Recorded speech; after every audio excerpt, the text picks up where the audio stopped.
বিটিচিবাসীৰ বাবে সুখবৰ। বিটিচিত সম্পূৰ্ণৰূপে বন্ধ এছআৰ প্ৰক্ৰিয়া। এছআৰ প্ৰক্ৰিয়াক লৈ এক ডাঙৰ সিদ্ধান্ত গ্ৰহণ কৰিছে বিটিচি চৰকাৰে। এছআৰ প্ৰক্ৰিয়াৰ নামত এতিয়াৰ পৰা বিটিচিবাসী হাৰাশাস্তি খাব নালাগে। বিটিচি অঞ্চলত এছআৰ প্ৰক্ৰিয়াক লৈ চলা উৰা বাতৰিক লৈ ভয় খাব নালাগে বিটিচিবাসীয়ে। এই কথা সদৰি কৰে বিটিচি প্ৰধান হাগ্ৰামা মহিলাৰীয়ে। হাউলীৰ বড়োলেণ্ড গেষ্ট হাউচত অসম চৰকাৰৰ কেবিনেট মন্ত্ৰী জয়ন্ত মল্ল বৰুৱা আৰু বিটিচি প্ৰধান হাগ্ৰামা মহিলাৰীৰ উপস্থিতিত বিটিচিৰ ৫খন জিলাৰ জিলা উপায়ুক্তৰ সৈতে এক আলোচনা সভাত মিলিত হৈ বিটিচিত এছআৰ প্ৰক্ৰিয়া বন্ধ কৰাৰ সিদ্ধান্ত গ্ৰহণ কৰিছে। বিটিচিৰ ৫খন জিলাৰ ক্ৰমে কোকৰাঝাৰ, চিৰাং, বাক্সা, ওদালগুৰি আৰু তামুলপুৰ জিলাৰ উপযুক্ত সকলোৰে সৈতে সভাত অংশগ্ৰহণ কৰে বিটিচিৰ প্ৰধান হাগ্ৰামা মহিলাৰী আৰু অসম চৰকাৰৰ কেবিনেট মন্ত্ৰী জয়ন্ত মল্ল বৰুৱা। বিটিচিৰ EM Begum Akhtara Ahmed, Salbari MC LA দিগন্ত গোৱাৰীসহ বিভাগীয় বিষয়ববীয়াৰ উপস্থিতিত এই সিদ্ধান্ত গ্ৰহণ কৰে। প্ৰায় ২ ঘণ্টা আলোচনা সভাত এই সিদ্ধান্ত গ্ৰহণ কৰি বিটিচিৰ এছআৰ প্ৰক্ৰিয়া বন্ধ ৰখাৰ বাবে জিলা উপযুক্ত সকলোকে নিৰ্দেশ প্ৰদান কৰা বুলি মন্তব্য আগবঢ়াই বিটিচিৰ প্ৰধান হাগ্ৰামা মহিলাৰীয়ে। বৰপেটা ৰোডৰ পৰা সমীৰ চক্ৰৱৰ্তীৰ ৰিপৰ্ট AN লাইভ। আজি বিটিচি অঞ্চলৰ 5টা জিলাৰ DC সকলৰ লগত আলোচনা হ'ল এই এছআৰটো লৈ পেলাই। আমাৰ কেবিনেট মিনিষ্টাৰ জয়ন্ত মল্ল বৰুৱা ডাঙৰীয়াও আছে। মুঠতে যিখিনি হুলস্থুল বা যিখিনি উৰা বাতৰি হওক বা ফলছে হওক বা যিকোনো সেইটো একো প্ৰব্লেম নহ'ব। বিটিচি অঞ্চলত সেইখিনি কথা আমি জনাই দিছোঁ। DC সকলেও আজি আমাক কথা দিছে যে এনেকুৱা আৰু নহ'ব, আমি ফুল ষ্টপ কৰিম। এইটোতো কনষ্টিটিউচনেল বস্তু হয় নহয়, মুঠতে বিটিচি এৰিয়াত সেইটো আজিৰ দিনত কোনো টেনশ্যন নাই। একো নহয় বুলি কোৱাতে চব বুজিব লাগে। আমাৰ কি আছে, টেনশ্যন ল'ব লগা একো নাই।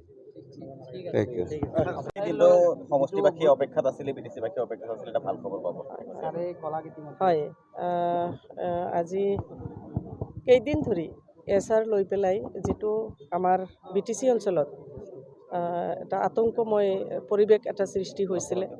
বিভিন্ন ঠাইৰ পৰা মানুহবিলাকে মোৰ লগত কথা পাতিছিলে। বিভিন্ন ঠাইৰ BLO সকলেও কথা পাতিছিলে। আমাৰ ৱাৰ্কাৰসকলে, সাধাৰণ নাগৰিক যিসকলে বৈধ নাগৰিক, তেওঁলোকে মোৰ লগত কথা পাতিছিলে যে খচৰাৰ পৰা আমাৰ নাম বাদ পৰিছে আৰু বহুতৰে নামত ইতিমধ্যে নটিচ আহিছে। আৰু এই ক্ষেত্ৰত এটা বস্তু লক্ষ্য কৰিছিলোঁ মই যে কিছুমান মানুহ মৃত্যুবৰণ কৰিছে, সেই মানুহজনক কমপ্লেইনাৰ সজাইছে। এইবিলাক দেখা পাই পেলাই তেতিয়াৰ পৰাই আজি ৪-৫ দিন ধৰিয়ে মই এই বিষয়টো বিটিচিৰ চিফ মাননীয় হাগ্ৰামা মহিলাৰী ছাৰৰ লগত কথা পাতিছিলোঁ। মই আমাৰ দিগন্ত গোৱাৰী তেওঁ মোৰ লগত কথা পাতি আছিল আৰু এই বিষয়টো লৈ পেলাই আমাৰ বিটিচিৰ চিফ হাগ্ৰামা মহিলাৰী ছাৰৰ লগত কথা পাতি পেলাই আজি আমি বিশেষকৈ মই আৰু আমাৰ মনবৰী সত্ৰৰ সত্ৰাধিকাৰৰ ডেকা সত্ৰাধিকাৰ অপূৰ্ব অধিকাৰী বিষয়টো আমি অসমৰ মুখ্যমন্ত্ৰী ডাঙৰীয়াক অৱগত কৰাৰ পিছতেই আৰু ছাৰৰ এটা অনুমতি লৈ পেলাই আজি আমাৰ মুখ্যমন্ত্ৰী ডাঙৰীয়াক অৱগত কৰাৰ পিছত আমি এটা আপিলো কৰিলোঁ যে বিটিচিত এটা গভমেণ্ট আছে আৰু বিটিচিৰ এই গভমেণ্টৰ লেজিছলেটিভ পাৱাৰ আছে। গতিকে এইটো বৈধ নাগৰিকৰ ওপৰত আজি যিটো হাৰাশাস্তি হৈছে, আমি তাৰ এটা স্থায়ী সমাধান বিচাৰিছোঁ। অসমৰ মুখ্যমন্ত্ৰী ডাঙৰীয়াই আমাক যথেষ্ট সঁহাৰি দিলে।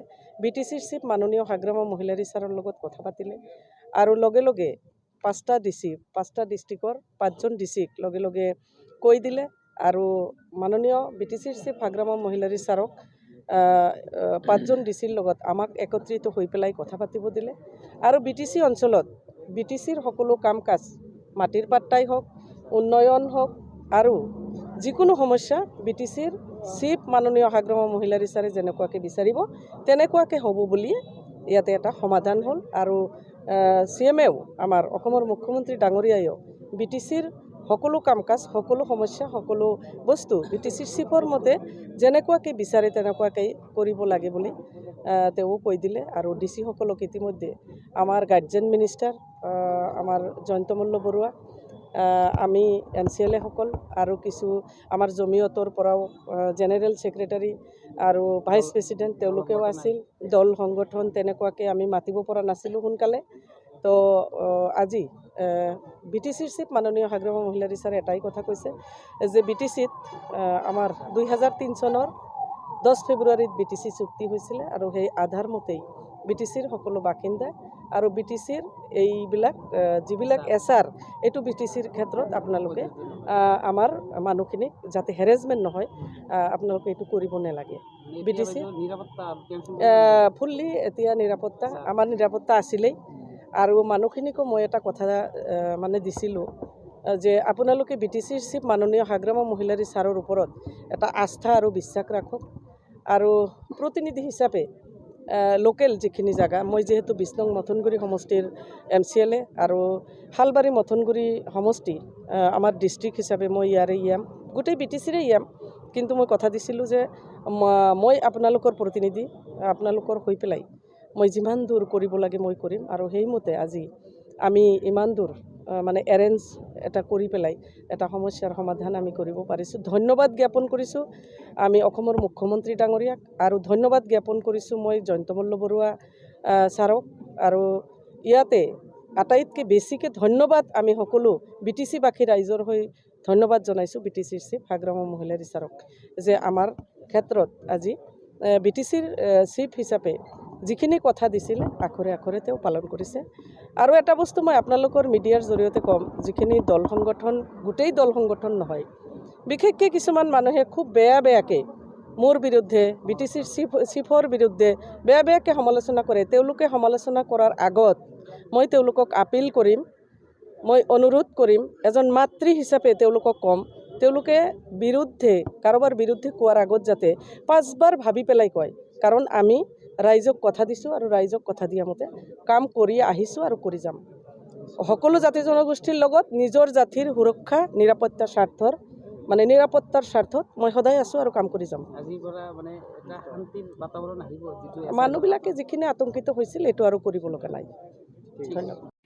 যিকোনো খবৰৰ বিজ্ঞাপনৰ বাবে যোগাযোগ কৰক 7896121996